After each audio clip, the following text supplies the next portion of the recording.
ಚಳಿಗಾಲದ ಅಧಿವೇಶನದಲ್ಲಿ ರಾಜ್ಯದ ಸಮಸ್ಯೆಗಳ ಕುರಿತು ಸಮಗ್ರವಾಗಿ ಚರ್ಚಿಸುವುದಾಗಿ ಬಿಜೆಪಿ ರಾಜ್ಯಾಧ್ಯಕ್ಷ ಹಾಗೂ ಶಾಸಕ ಬಿವೈ ವಿಜೇಂದ್ರ ಹೇಳಿದರು.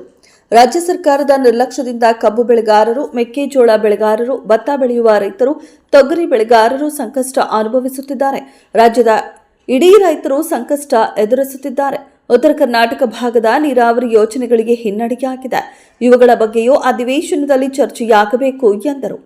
ಸಿಎಂ ಸಿದ್ದರಾಮಯ್ಯ ಮತ್ತು ಡಿಸಿಎಂ ಡಿಕೆ ಶಿವಕುಮಾರ್ ಅವರು ಬಹಳ ನಿಸ್ಸಮರಾಗಿದ್ದಾರೆ. ರಾಜ್ಯ ಸರ್ಕಾರದ ವೈಫಲ್ಯಗಳನ್ನು ಮುಚ್ಚಿಹಾಕಲು ಎಲ್ಲದಕ್ಕೂ ಕೇಂದ್ರವನ್ನ ದೂರುತ್ತಾರೆ ಎಂದರು.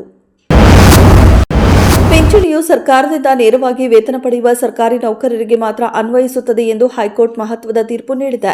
ಅಕಾಡೆಮಿ ಮತ್ತು ಮಂಡಳಿಯ ನೌಕರರಿಗೆ ಪಿಂಚಣಿ ಪಾವತಿಸುವಂತೆ ಏಕಸದಸ್ಯ ಪೀಠ ನೀಡಿದ್ದ ಆದೇಶ ಪ್ರಶ್ನಿಸಿ ರಾಜ್ಯ ಸರ್ಕಾರ ಸಲ್ಲಿಸಿದ್ದ ಮೇಲ್ಮನವಿ ಪುರಸ್ಕರಿಸಿದ ನ್ಯಾಯಮೂರ್ತಿಗಳಾದ ಅನು ಶಿವರಾಮನ್ ಮತ್ತು ವಿಜಯಕುಮಾರ್ ಎಎಲ್ ಪಾಟೀಲ್ 9 ಅವರಿದ್ದ ವಿಭಾಗೀಯ ಪೀಠವು ಕರ್ನಾಟಕ ಮಾಧ್ಯಮ ಅಕಾಡೆಮಿ ಮತ್ತು ಮದ್ಯಪಾನ ಸಂಯಮ ಮಂಡಳಿಯ ನೌಕರರು ಸರ್ಕಾರಿ ನೌಕರರಲ್ಲದ ಕಾರಣ ಪಿಂಚಣಿಗೆ ಅರ್ಹರಲ್ಲ ಎಂದು ಹೈಕೋರ್ಟ್ ತೀರ್ಪು ನೀಡಿದೆ.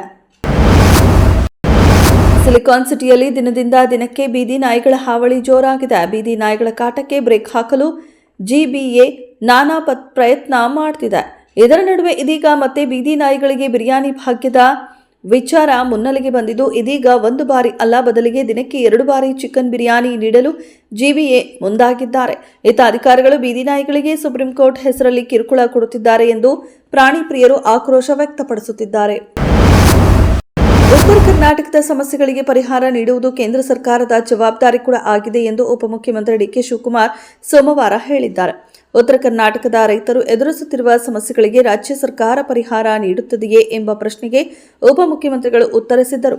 ಉತ್ತರ ಕರ್ನಾಟಕದ ಸಮಸ್ಯೆಗಳಿಗೆ ರಾಜ್ಯ ಸರ್ಕಾರ ಪರಿಹಾರ ನೀಡುತ್ತಿದೆ, ಅದೇ ರೀತಿ ಕೇಂದ್ರ ಸರ್ಕಾರ ಕೂಡ ಪರಿಹಾರ ಒದಗಿಸಬೇಕು ಎಂದು ಆಗ್ರಹಿಸಿದರು.